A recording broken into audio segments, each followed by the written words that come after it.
Young man, Venerable Buddha, I still carry a great question in my heart. Why does the world need money?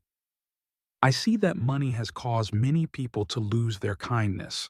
It leads to rivalry, calculation, and sometimes breaks precious relationships. If money brings so much misery, should it not exist at all? Or have we made a mistake by creating it? The Buddha, my child, put that question down and listen. You say that money corrupts people, but the truth is not so. Money, by itself, is faultless. It is only a neutral stream of energy, a tool.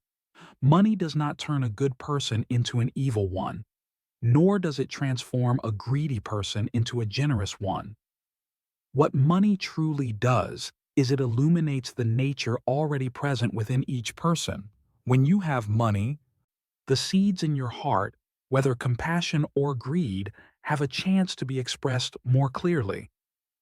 If a person is inherently selfish, when they gain money, they will use it to hoard and control.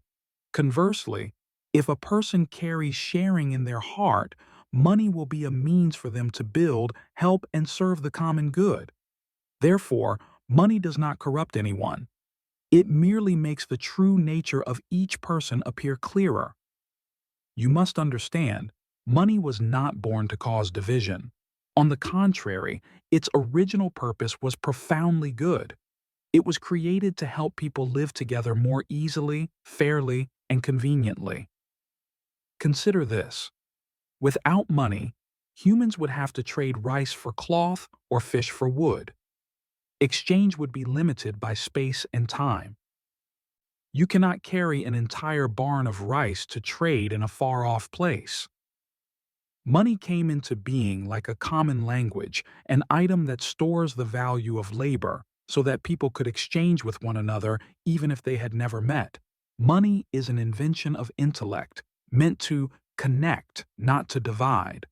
The problem only arises when people place it above ethics and allow greed to control it. You have understood that money is a tool, not an enemy. Now, turn back to the time before money existed to understand clearly why I call it an invention of intellect. In those ancient days, people lived close together, in tribes, in small villages. Everything operated through a very direct and intimate system, the barter system. The rice grower traded his grain for the salt of the salt maker. The cloth weaver exchanged his product for the fresh fish of the hunter. Every exchange back then was based on one single thing: trust. The gardener believed the cloth he received was of equivalent value to the vegetables he grew. Traders needed no papers, no contracts. They simply needed to believe in each other's integrity and the value of the physical items they held. That was a simple and deeply human way of life. However, look at the flow of life. Life constantly expands. Small villages grew into towns, and towns grew into cities. The geographical distance between the producer and the consumer grew further apart. At that point, the barter system began to expose its insurmountable limitations. Imagine this. A shoemaker has 10 pairs of shoes he wants to exchange for 4 chickens for a meal.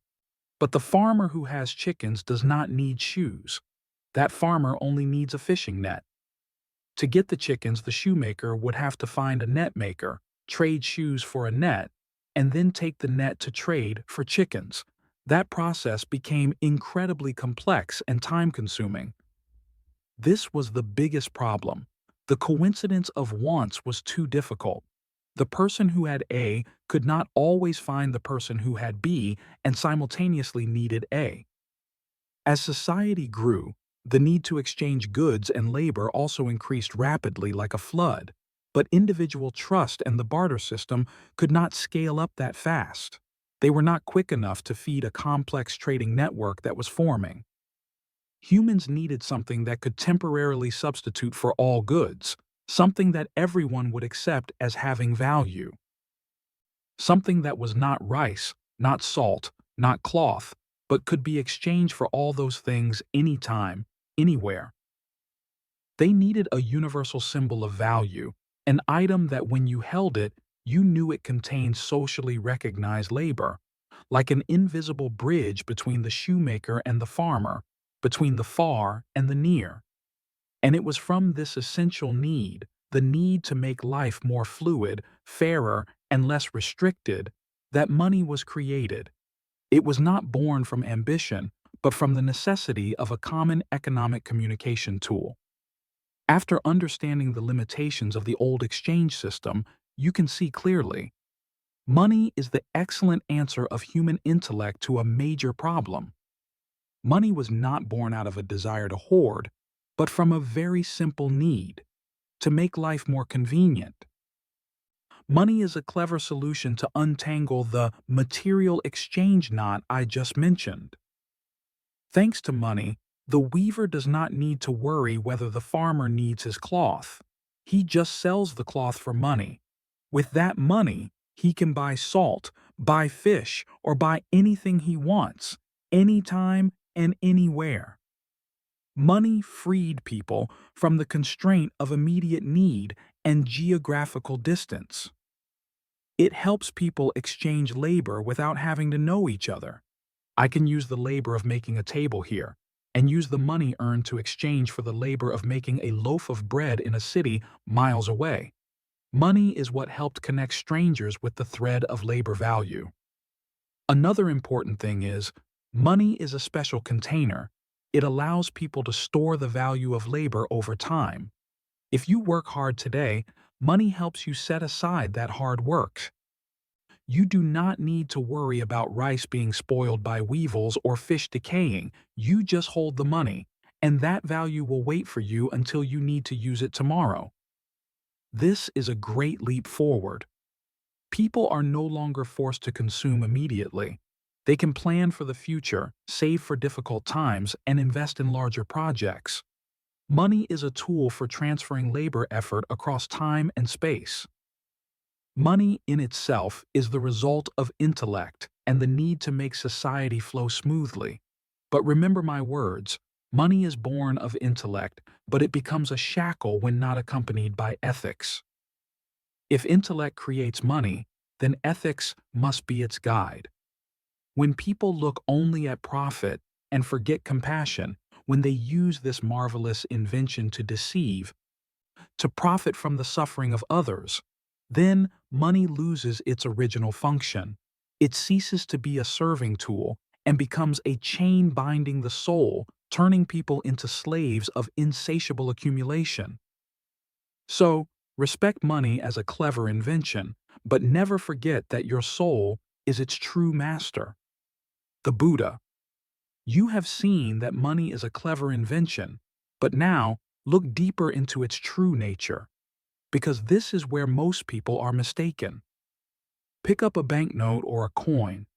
The paper note is only a fragile piece of matter printed with ink. The coin is merely a cold piece of metal. By itself, it has no power to feed you, build a house, or bring happiness. It holds no fixed power. So what granted it the power to buy and sell, to move an entire economy? It is trust. Money is an agreed-upon value. It is the silent consensus of millions of people in the community. I trust that if I give you this paper, you will accept it and I can exchange it for goods. This is the key point. Money does not exist in the treasury or the bank. Money exists in the mutual trust and acceptance of people. If tomorrow, everyone suddenly decides not to believe in that paper anymore, then immediately, that paper will return to its true nature, a mere piece of paper and nothing more. Its only remaining value would be for starting a fire or scribbling notes. This trust is an invisible, yet immensely powerful thread. It binds the farmer, the tailor, the pharmacist, the merchant, all together in a circle of confidence. It is this consensus that gives value to the currency. Money is only the symbol of this trust. If you understand this, You will no longer worship money as an all-powerful deity. You will see that money is only a reflection of community psychology. When that community lives in harmony, produces abundantly, and keeps its promises, the money will be strong. Conversely, if people lose faith in each other, in the law, in the future, then even if the treasury is filled with gold and silver, the value of the money will dissolve like morning mist. Money is a promise. It is the promise of today that the labor I produce will be respected and can be exchanged for what I need tomorrow. This promise is upheld by the shared faith of the entire society. People often fear the loss of money, but the thing that truly needs to be preserved and cultivated is not the quantity of coins, but the trust that creates them. If you live honestly, work with integrity, you are contributing to building trust for the very currency you use. Remember, when trust remains, the money has value. When trust is lost, everything returns to zero. The Buddha. After understanding that money is born of intellect and lives by the trust of people, I now want you to see clearly the three fundamental tasks that money must perform. These three tasks are like three essential flows needed to keep the river of economy from running dry. Chapter 1. Unit of account, the common measure. Money acts as a common measuring stick, a standard unit that everyone understands.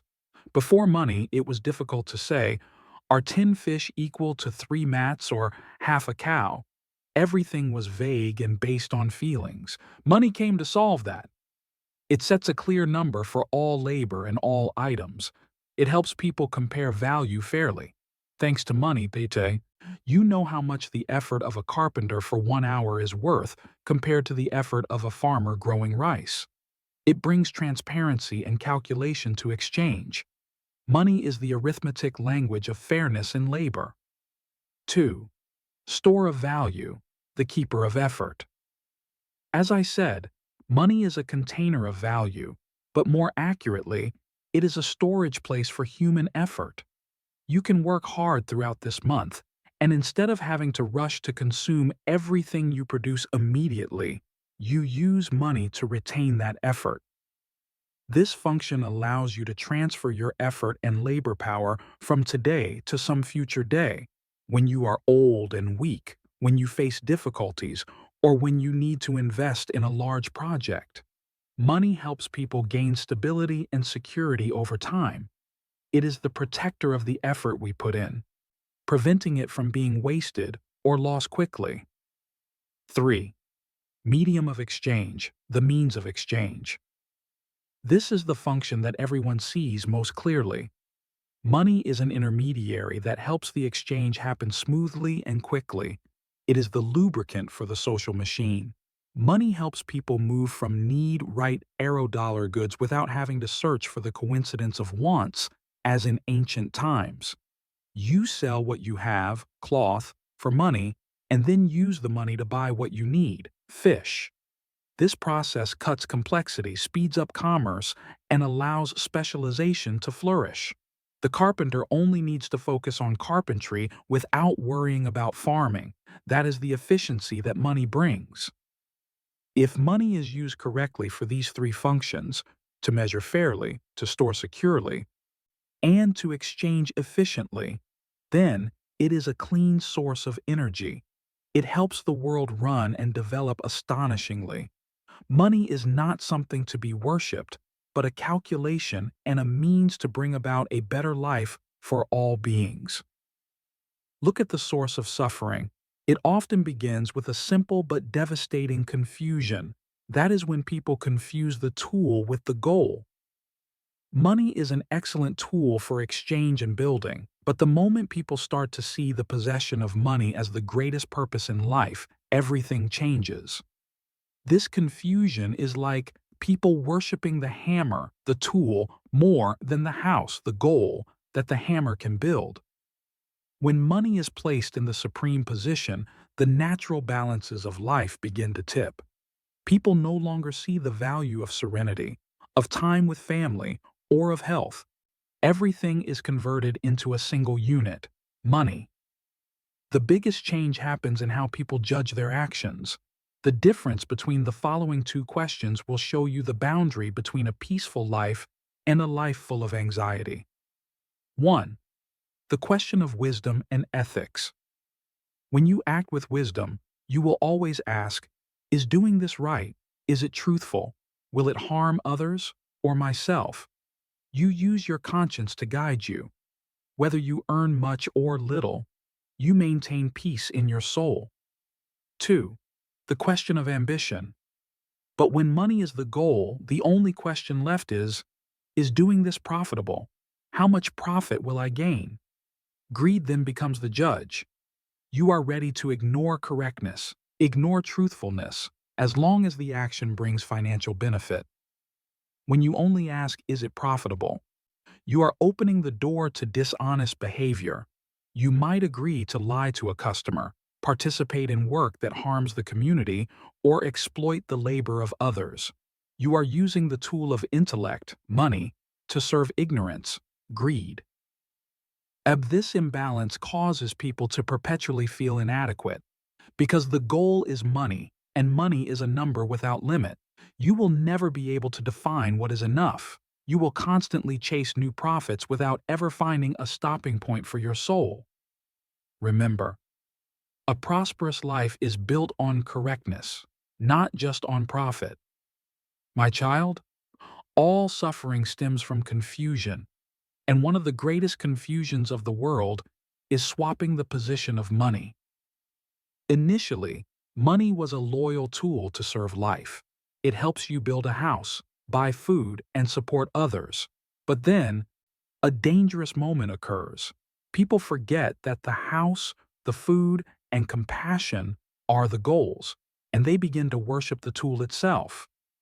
When money is seen as the ultimate goal, instead of just the path to reach the goal, all the natural balances of life are immediately broken. Like a scale, when you put too much weight on one side, money, the other side, ethics, conscience, family, is tossed into the air, losing weight and meaning. This imbalance is most clearly manifested in how people make decisions. In a balanced life, a person's guiding compass is right, wrong. People use their conscience to examine their actions. They always ask, is doing this right? Will this action cause harm? But when money becomes the goal, that compass breaks. It only knows how to point in one direction: profit. The question in people's minds changes completely.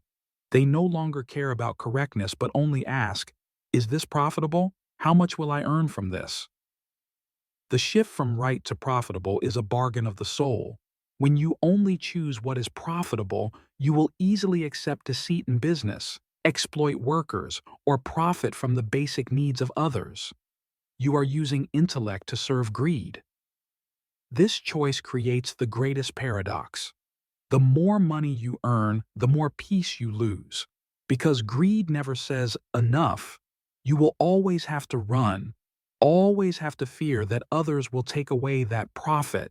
You can buy everything except the serenity in your soul.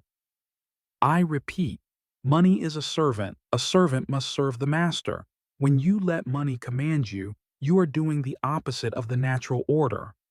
Master the values within you: kindness, sharing, contentment.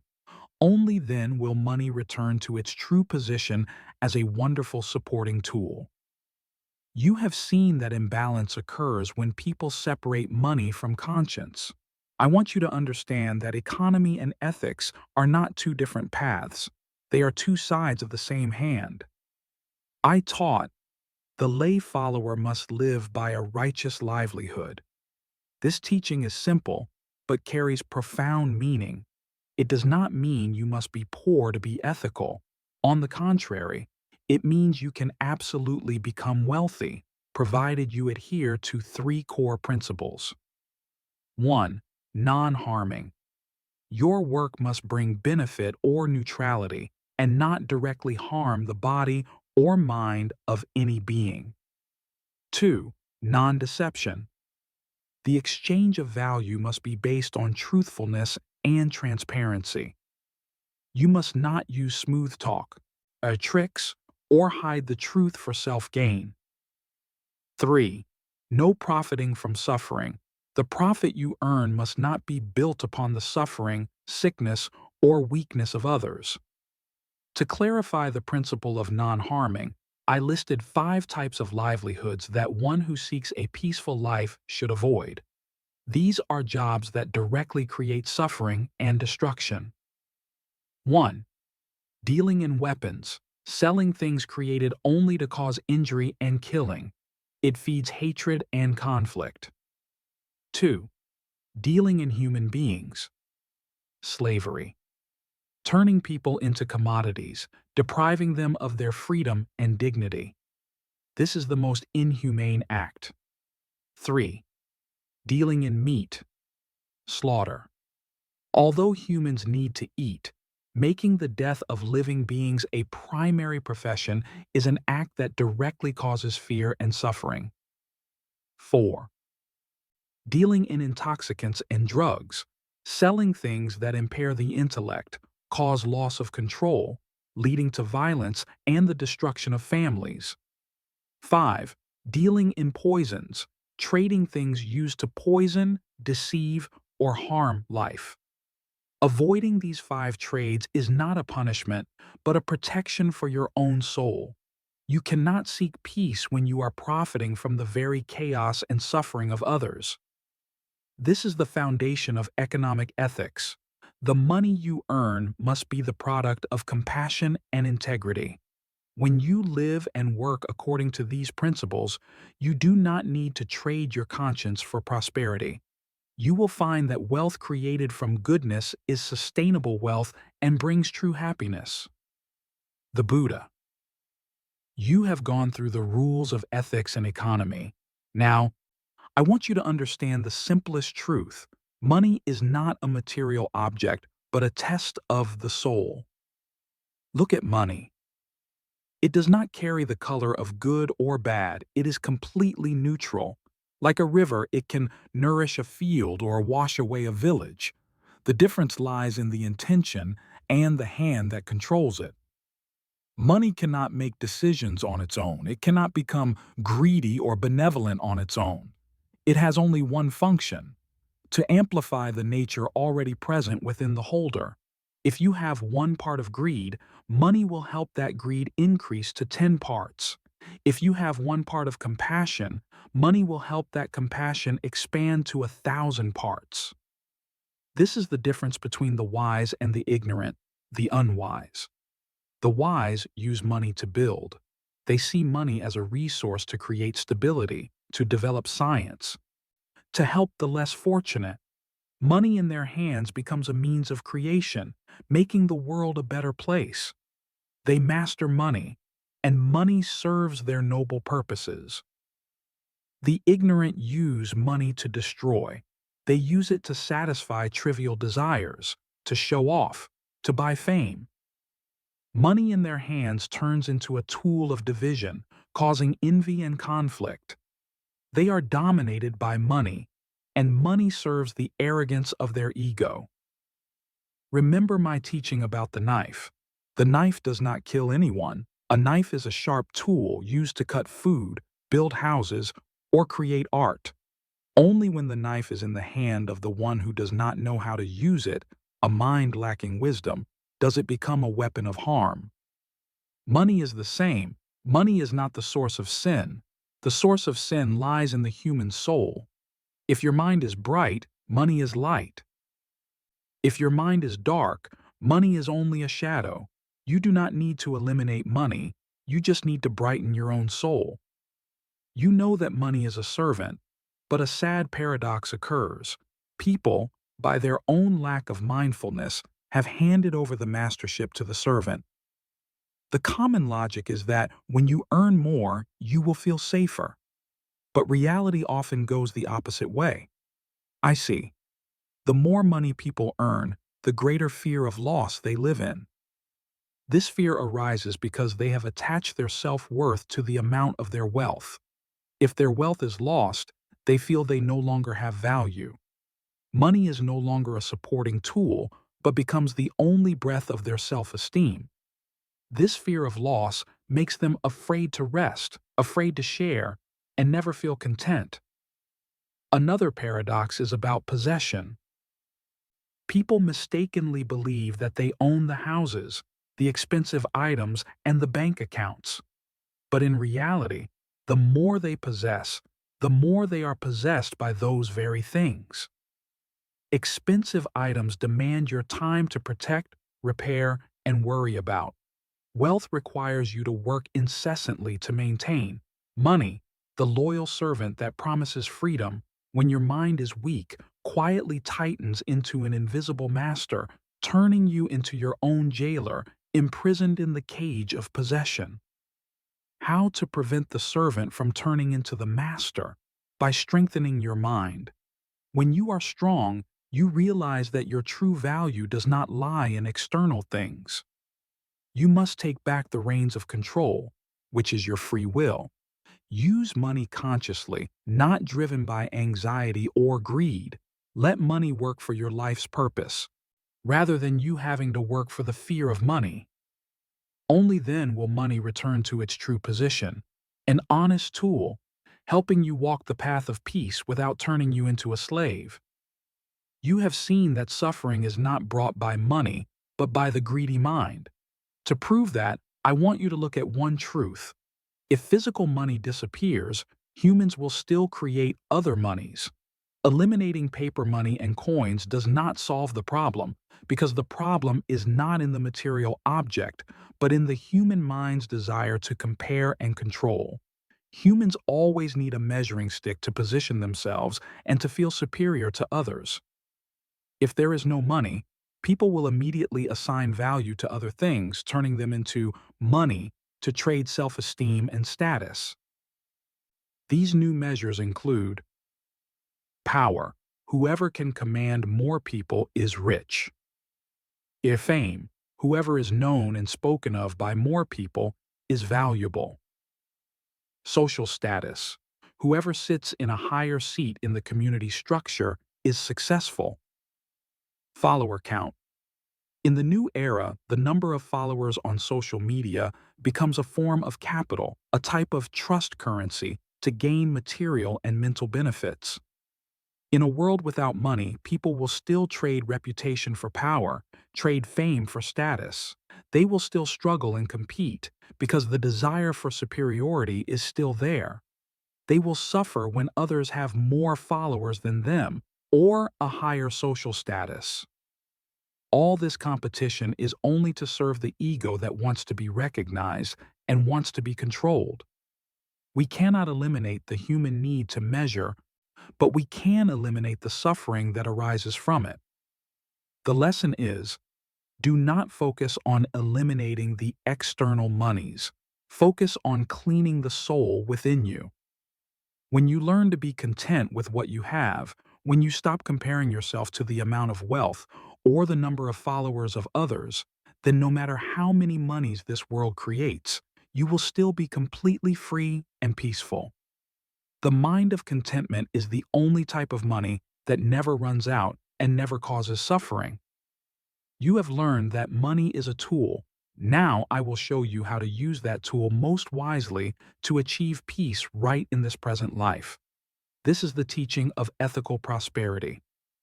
In the Dīghajānu Sutta, I pointed out 4 essential factors for a layperson, one living in a household, to live a happy material life without being dominated by mental suffering. These 4 factors are the 4 pillars of stability. 1. Diligence in profession. The first thing is diligence.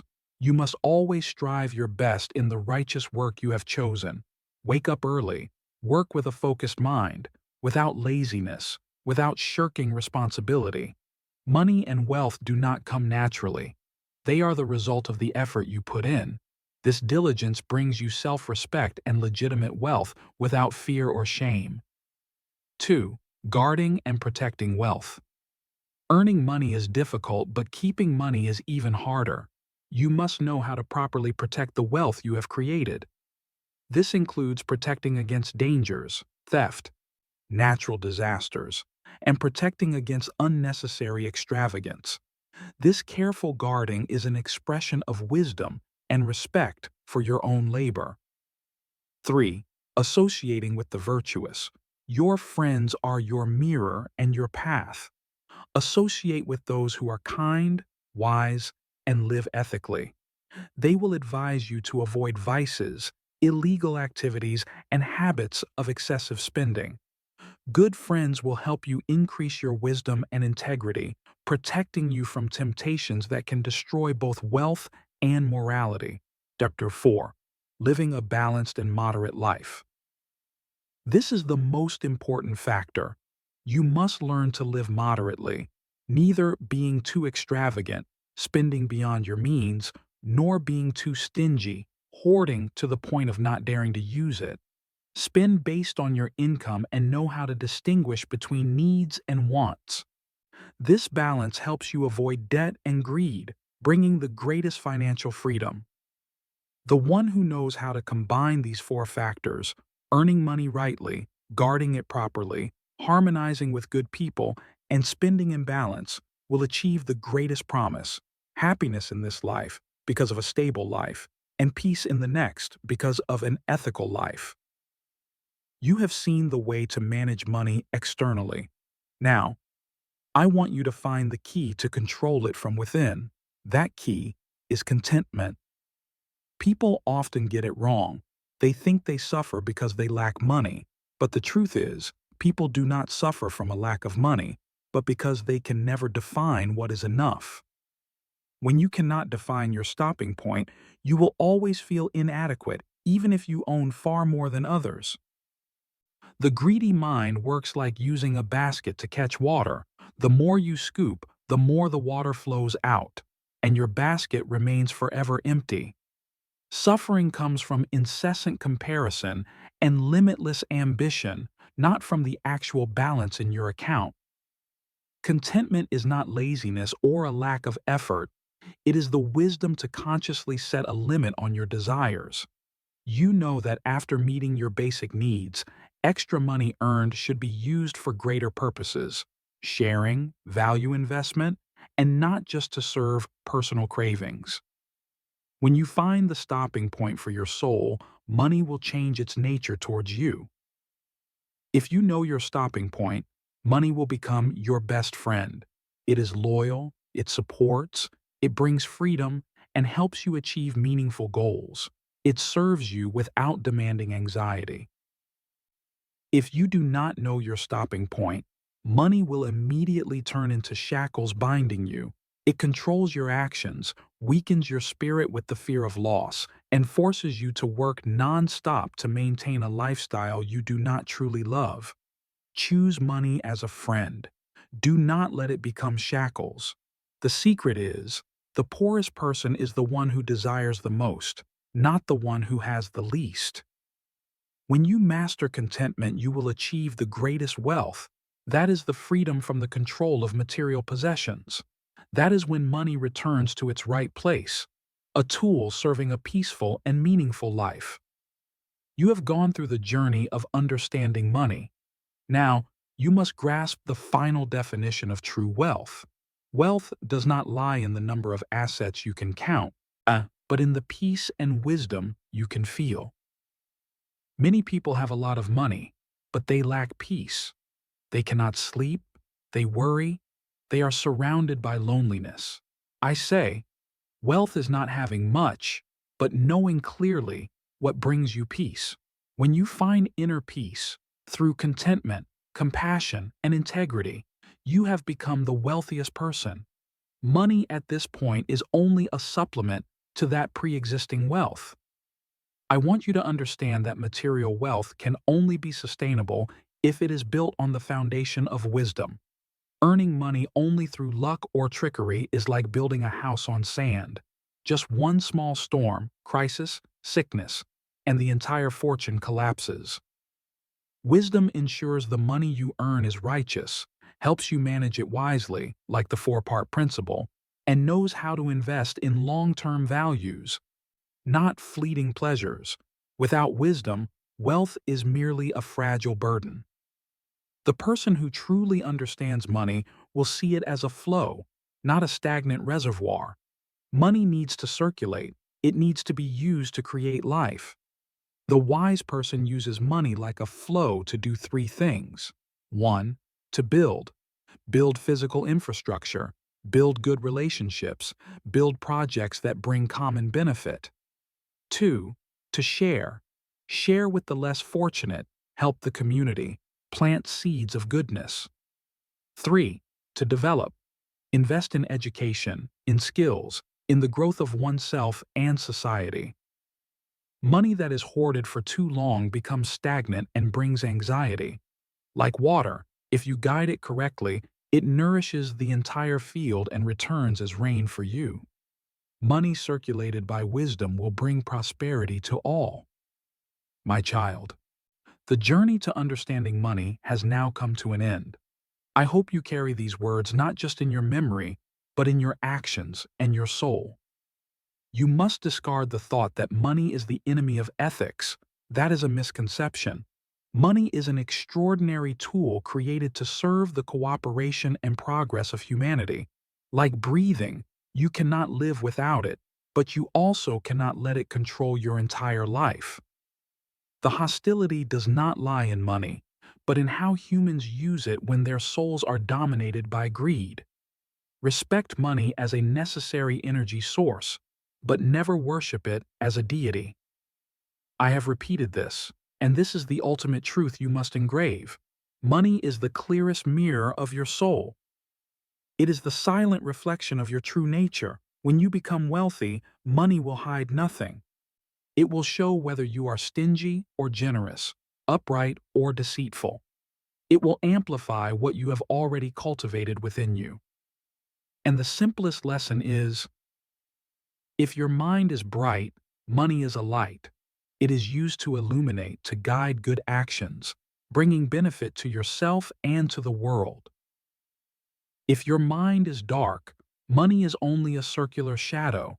It covers you in fear, anxiety, and causes you to wander lost in loneliness despite possessing everything.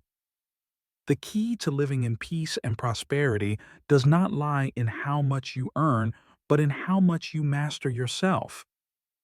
Begin today by defining your enough, living moderately, and using money to create value, not to prove yourself. When you master your mind, you will master money, and you will find true peace right in this life.